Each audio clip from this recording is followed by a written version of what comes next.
Bonjour à toutes et à tous, j'espère que vous allez bien. Aujourd'hui je vais vous parler des livres que j'ai achetés récemment. J'ai complètement craqué, j'ai acheté plein de livres, j'ai dépensé plein de sous, j'ai acheté des livres neufs, des livres d'occasion et des livres, je trouve des livres dans ma boîte à livres aussi. Hop, et tout ça, donc commençons. En ce moment je suis très fatiguée, j'ai pas beaucoup d'espace de cerveau disponible.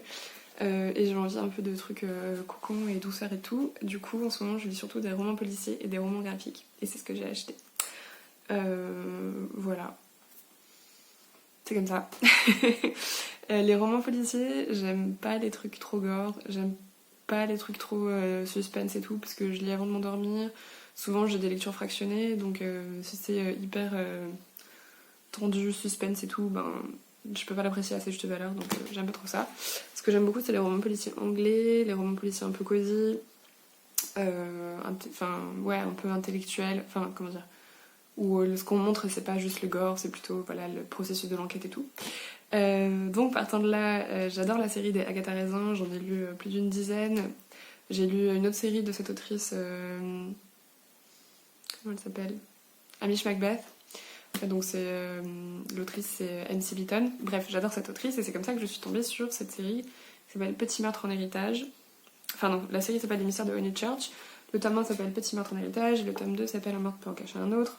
Ils sont pas numérotés, c'est super chiant, c'est trop compliqué de trouver lequel était le tome 1, lequel était le tome 2. Et donc ça se passe en Angleterre, dans le sud de l'Angleterre, il y a un manoir, il y a des petits meurtres, il y a des conflits de voisinage, il y a les tabloïds, enfin... Franchement, j'ai beaucoup aimé, c'est bien écrit, ça va suffisamment vite, les personnages sont bien développés, c'est pas problématique, donc ça c'est cool, on aime toujours. Et ils sont disponibles en poche, pas cher, genre 8,30€. Moi je les ai trouvés d'occasion, donc je les ai pris d'occasion, mais ouais. Beaucoup aimé, plutôt cool, personnage féminin, enfin ouais, le personnage principal est un personnage féminin intéressant et complexe, donc on aime. Voilà, le deuxième que j'ai pris c'est Polycarpe, le vieux logis, donc c'est Claudine Chollet qui a écrit ça. C'est un roman, enfin je crois qu'elle est un peu auto-éditée. Enfin les suivants sont auto-édités c'est sûr, celui-là il est sorti en 2003.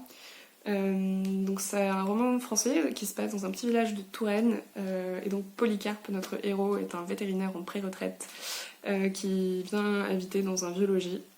Et évidemment, il se passe des choses, il y a des meurtres et tout. J'adore, c'est vraiment l'ambiance petit village, les personnages sont marrants, c'est recherché, c'est bien écrit, voilà. On passe plutôt un bon moment malgré des termes qui ont mal vieilli et qui sont aujourd'hui problématiques comme transsexuel. Mais sinon, ouais, j'aime beaucoup, j'ai presque fini, vous voyez, et je pense que je vais acheter le tome 2 au moins, pour voir, donc plutôt cool. Ensuite, dans ma boîte à livres, j'ai trouvé Arsène Lupin, Gentleman cambrioleur de Maurice Leblanc. Celui-là, je l'avais déjà lu au collège, je pense, mais je pense que ça me fera plaisir de le relire. Et l'édition était super belle, donc je pouvais pas le laisser. Voilà. Et puis, une grande classique de la littérature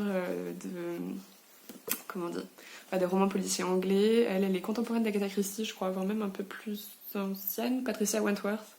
Elle a écrit, voilà, je sais pas, 30, 40 romans policiers qui se passent en Angleterre dans les années 20-30 et tout. Donc un peu ambiance Miss Marple, j'adore. Donc là j'ai pris Le Masque Gris et L'Affaire est close. J'avoue que je vais pas du tout essayer de les prendre dans l'ordre, j'en ai pris juste 2 au pif chez Recyclivre. Voilà. Et enfin le dernier roman policier que j'ai pris, c'est un roman policier français. Je suis tombée dessus tout à fait par hasard en cherchant du coup des titres un peu similaires, mais côté français à Agatha Raisin. Ça s'appelle On n'attire pas les hirondelles avec du vinaigre de Juliette Sachs. Pareil, ambiance village, une héroïne jeune et dynamique à laquelle il arrive des trucs avec des histoires de cœur. Enfin bon, c'est... Entre guillemets, ça vole pas très haut, mais en fait, je pense que je vais passer un bon moment à le lire, donc c'est tout ce qui compte.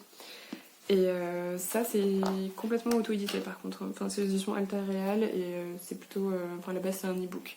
Mais en ce moment, j'aime pas lire sur la Kindle, donc je l'ai acheté. Et celui-là, je l'ai acheté neuf.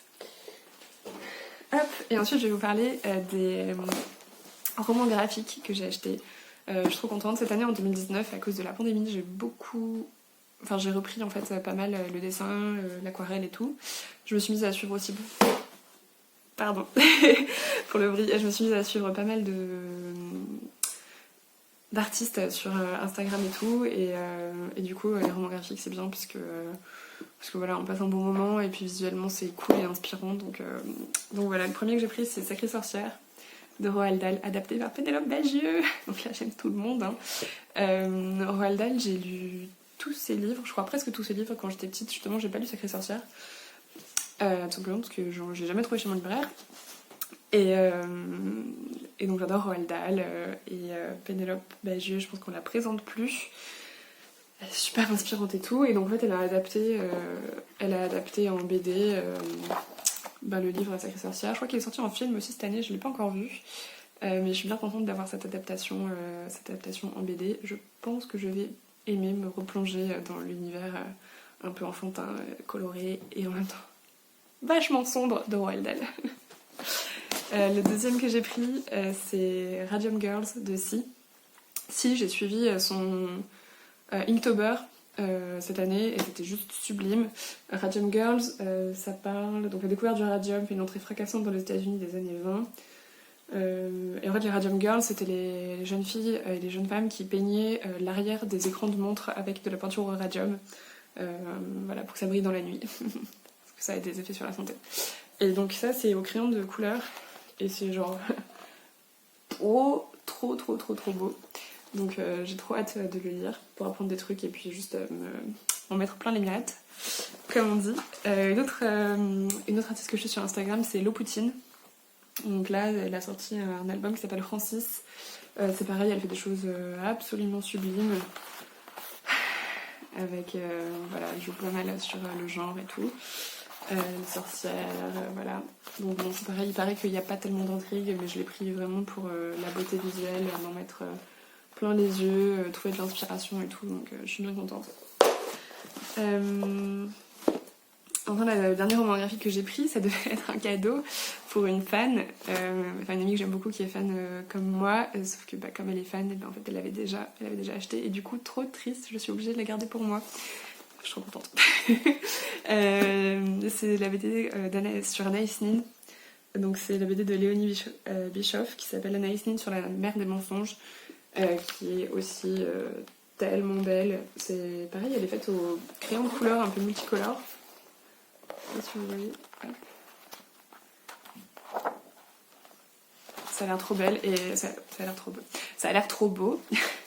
Et Anaïs Nin, c'est une femme hyper inspirante. C'est une autrice que j'ai découvert en 2018 à peu près. J'ai pas du tout tout lu encore. Je suis juste au début de ma découverte de ses écrits. Et je l'adore. Elle est hyper... vraiment une femme libre, complexe. Inspirante par sa liberté en fait. Avec de multiples facettes. Et pas du tout lisse quoi. Donc Anaïs Nin, c'est une femme que j'aime beaucoup, j'ai vraiment hâte de lire ce récit. Anaïs Nin, elle est très connue pour ses journaux, et il y en a des milliers de pages, donc ça peut être bien pour débuter si vous voulez découvrir son univers, de commencer par cette BD. Le dernier livre que j'ai pris, qui n'est pas vraiment un roman graphique, mais je vais en parler quand même, ça s'appelle Sorcière, de Circé aux sorcières de Salem, un mythe à redécouvrir en 40 notices, d'Alix Paré. Donc ça mélange mon amour pour l'histoire de l'art, mon amour pour les sorcières. Donc en fait, vous avez une œuvre d'art et la notice explicative qui va avec. Et donc on découvre la figure de la sorcière dans l'histoire de l'art. Très intéressant, je pense. J'ai hâte de me plonger dedans. Donc voilà, n'hésitez pas à me dire si vous avez lu certains des livres que j'ai présentés, est-ce que vous en avez pensé. N'oubliez pas de vous abonner si ça vous intéresse. J'essaye de poster régulièrement ces temps-ci. Et voilà. Et puis, dites-moi ce que vous lisez en ce moment, s'il y a des livres que j'ai présentés que vous avez déjà lus, que vous avez aimé ou pas aimé d'ailleurs. Tout âge est bon à prendre. Et voilà, j'espère vous retrouver bientôt pour de nouvelles aventures littéraires. Les seules qu'on puisse avoir en ce moment. Et moi, je vous dis à bientôt.